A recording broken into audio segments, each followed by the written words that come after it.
There's a reason why some people walk into a room and the conversation dies. Not because they're violent, not because they're shouting, but because something invisible travels with them. Something that makes others step back, speak softer, think twice before challenging them. That's not accident. That's design. Niccolo Machiavelli knew this secret 500 years ago. He understood that the most dangerous form of power isn't the kind that announces itself. It's the kind that operates in silence, in presence, in the space between words. The kind that makes people obey without understanding why. Today, you're surrounded by noise. Everyone's trying to be seen, heard, noticed. They perform for attention. They beg for validation. They explain themselves into weakness. But Machiavelli would look at this chaos and smile, because in a world full of desperate performers, the one who masters presence becomes untouchable. You don't need to raise your voice to command a room. You need to raise your aura. And if you build it correctly, people will bend to your will before you even speak. Machiavelli once wrote, "Everyone sees what you appear to be. Few experience what you really are." Those weren't poetic words. They were a warning. The moment people can read you completely, predict your moves, understand your patterns, you become controllable. And what's controllable is disposable. Your aura begins with opacity. Not dishonesty, opacity. You don't lie about who you are. You simply refuse to hand them the full blueprint of your mind. Most people vomit their thoughts, feelings, plans and fears onto anyone who'll listen. They think vulnerability builds connection. But Machiavelli knew better. Vulnerability builds dependency, not respect. You must become unreadable by design. Speak in fragments. Leave sentences half-finished. Let them complete your thoughts with their own assumptions. When someone asks what you're thinking, don't rush to explain. Pause. Smile slightly. Say, "What do you think I'm thinking?" Now they're working to understand you instead of you working to be understood. This isn't games. This is psychology. When people can't define you, they become obsessed with solving you. And obsession is the first step toward submission.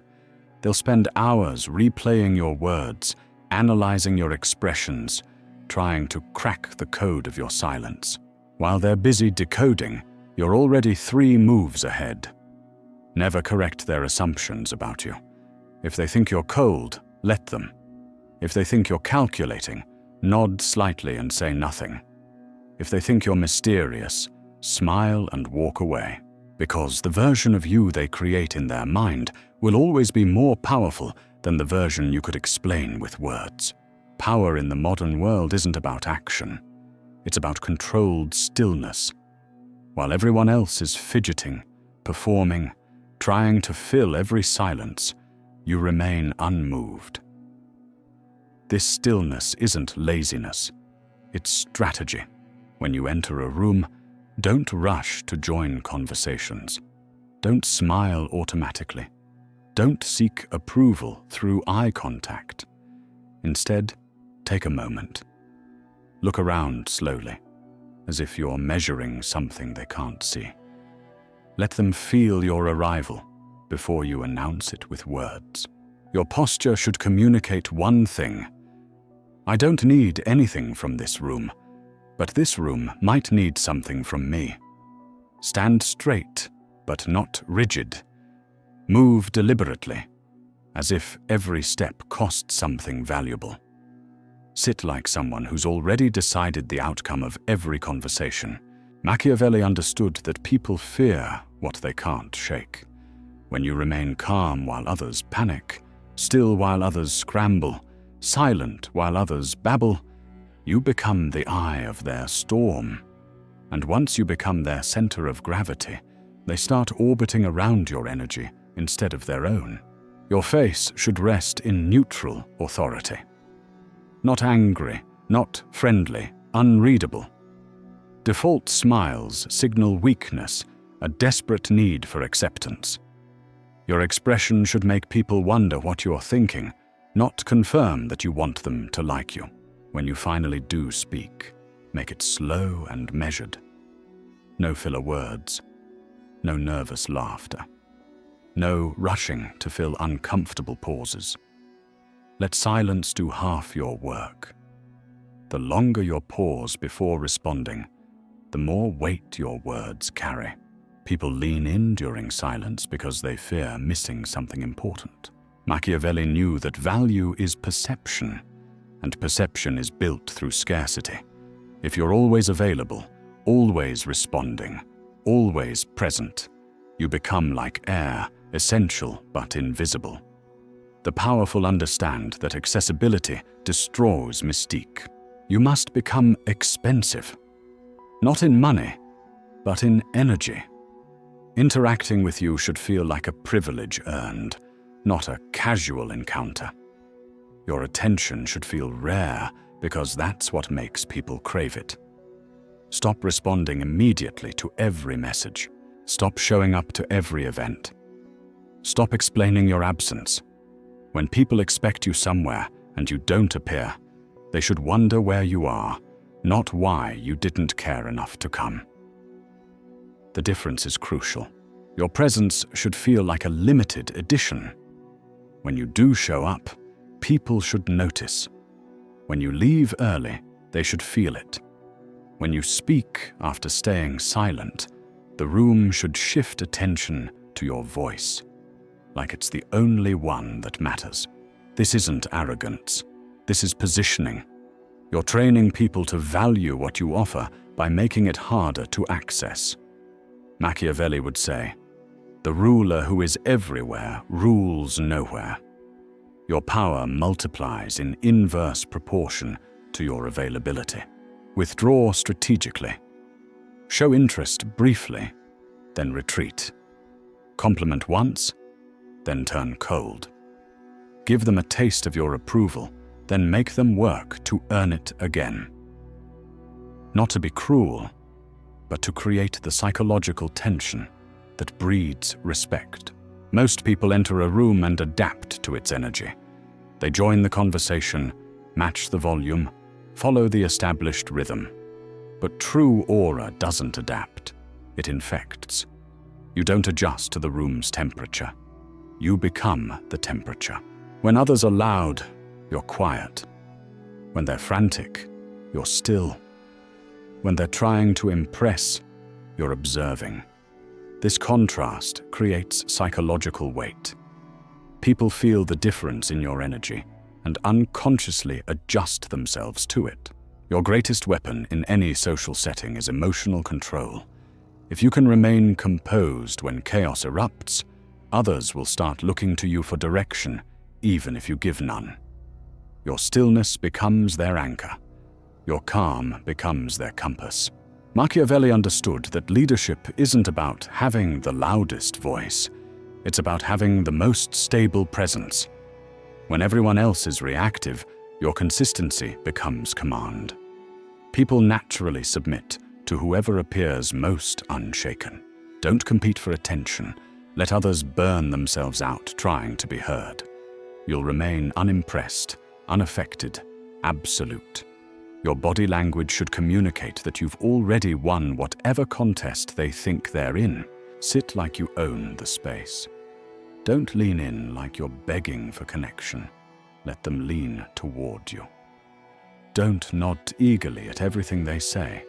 Your approval should feel earned. When you finally do react, let it be subtle but noticeable. A slight smile that says, "You found something mildly interesting." A pause that suggests you're deciding whether their comment deserves a response. Your eyes should scan the room like you're studying a battlefield, not searching for friends. You're measuring weaknesses, calculating dynamics, observing patterns. This isn't paranoia. This is intelligence gathering. The person who sees the most while revealing the least always has the advantage. When someone tries to provoke you, challenge you, or bait you into emotional reaction, your response determines whether you rise or fall in that moment. Most people defend, explain, or counterattack. But Machiavelli would do something different. Redirect. Don't take the bait. When someone insults you, don't defend. When they challenge your decision, don't justify. When they try to make you react emotionally, give them nothing. Instead, let their aggression bounce off your composure like arrows off armor. Your calm in the face of their storm makes them look unstable. Your silence in response to their noise makes them appear desperate. Your stillness during their chaos makes them seem uncontrolled. You win not by fighting back, but by remaining unmoved while they destroy themselves against your indifference. If you must respond, make it surgical. One sentence that cuts deeper than their entire performance. Then return to silence. Let your precision haunt them while your quiet authority fills the space they tried to dominate with volume. Interesting perspective, said with complete calm, can destroy someone more effectively than any insult. I see delivered without emotion can make them question everything they just said. Noted can end a conversation and leave them wondering whether they just embarrassed themselves. The key is timing. Wait. Let them exhaust themselves. Let them reveal their desperation, their need for validation, their emotional instability. Then, when the room has watched them unravel, offer a response so controlled it makes their outburst look like a child's tantrum. True power doesn't announce itself. It's felt, it's sensed.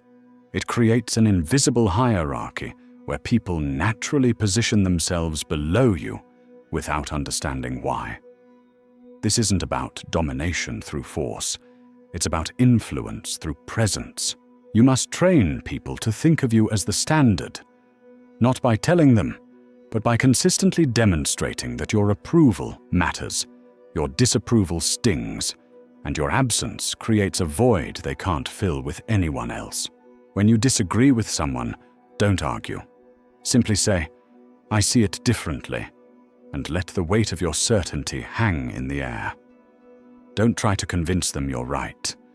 Act like someone who doesn't need others to validate his perspective because he knows something they don't. Your opinions should feel definitive without being aggressive. When you state something, state it like natural law. Don't hedge. Don't qualify. Don't seek agreement. Present your view like gravity, not because you're arrogant, but because you've calculated something they haven't considered. Make people feel like they're performing for your judgment, not competing with you. When they tell jokes, your slight smile should feel like approval. When they share accomplishments, your nod should feel like validation. When they seek your opinion, your response should feel like wisdom from a higher altitude. This positioning happens through micro-interactions. How you listen, completely present, but not desperate for connection. How you respond, thoughtfully, but not eagerly. How you exit conversations, cleanly, but not rudely. Each interaction builds the psychological architecture that places you above the social dynamics everyone else is trapped in. Machiavelli's ultimate teaching wasn't about ruling through fear or love alone. It was about ruling through inevitability. People should obey you not because you demanded it, but because resisting you feels impossible, like fighting gravity. Your presence should feel like natural law. When you're in a room, people should automatically consider your perspective before making decisions. When you're absent, they should still feel your influence in their choices. Your standards should become their internal compass, even when you're not there to enforce them. This level of psychological influence comes from consistency. You never beg. You never explain excessively. You never chase approval. you never break character under pressure. Over time, people learn that challenging you is pointless because you don't engage with challenges, you simply continue being unmovable. Your disapproval doesn't come through anger, it comes through withdrawal. When someone disappoints you, you don't rage or lecture. You simply remove access. You become politely unavailable. You stop offering the energy they've grown accustomed to receiving from you. This withdrawal is more powerful than any punishment, because it's not punishment, it's natural consequence. Just as water flows away from obstacles, your attention flows away from those who don't value it properly. And once someone has experienced your focused attention, its absence feels like psychological drought. The final stage of Machiavellian aura is when you no longer need to manage it consciously. It becomes who you are. People adjust their behavior in your presence without you asking. They speak more carefully, act more thoughtfully, consider your preferences even when you haven't expressed them. You become the person others reference when making decisions. What would he think? How would she handle this? I wonder what his take on this would be. Your influence extends beyond your physical presence into their mental space. This happens because you've created psychological dependency without creating emotional neediness. People value your perspective because you've proven it reliable, not because you've begged them to listen. They seek your approval because you've made it worth earning, not because you've demanded they care about your opinion. Your aura at this level becomes environmental. Rooms feel different when you enter them. Conversations shift tone when you join them. Decisions get reconsidered when you're present. Not because you're controlling these changes, but because your presence has become a gravitational force that naturally alters the social physics around you. The most powerful aspect of this mastery is that it's nearly invisible to those experiencing it. They don't feel manipulated or controlled. They feel like they're making better choices, thinking more clearly, acting more wisely when you're around. Your influence feels like their own improvement. Building aura isn't a weekend project. It's a daily reconstruction of how you move through the world. Every interaction is practice. Every conversation is training. Every moment of pressure is a test of your psychological architecture. Start with your mornings. Before you encounter another human being, spend time building internal stillness. Not meditation for peace, meditation for power. Sit quietly and practice being comfortable with silence.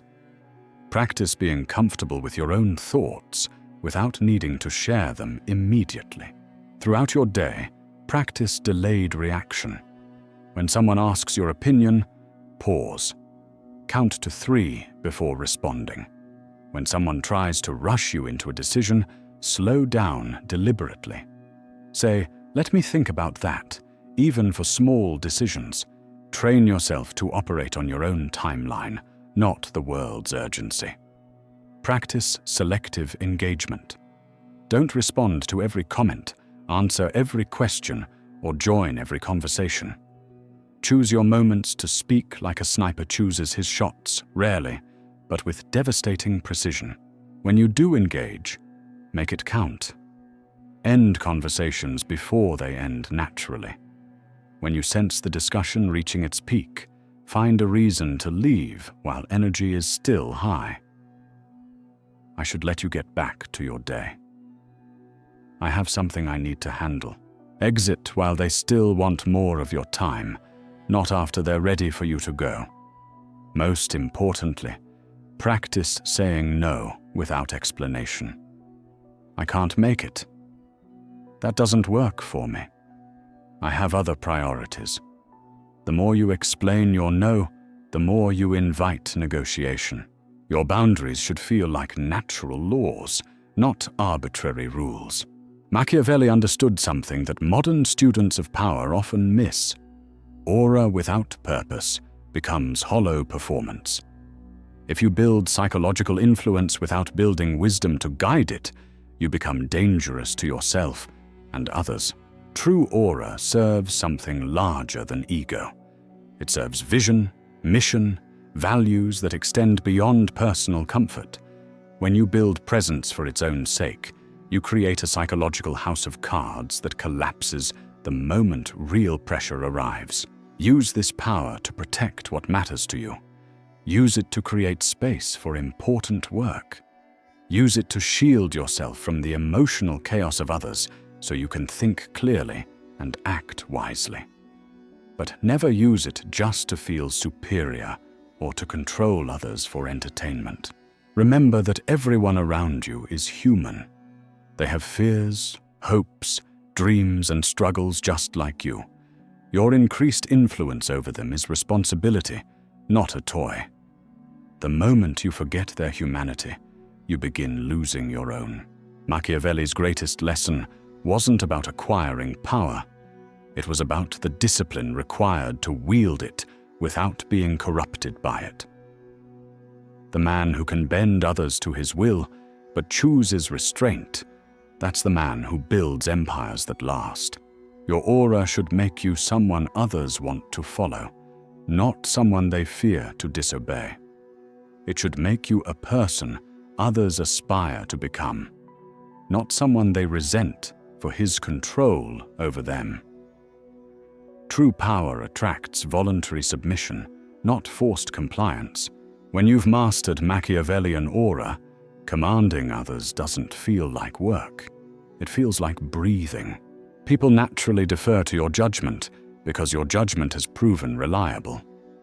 They naturally seek your approval because your approval means something. They naturally adjust their behavior in your presence because your presence elevates the standards of everyone around you. You don't need to think about managing your image because your image manages itself. You don't need to calculate your responses because you've internalized the principles so deeply they've become instinct. You don't need to force respect because respect flows toward you, like water flows downhill.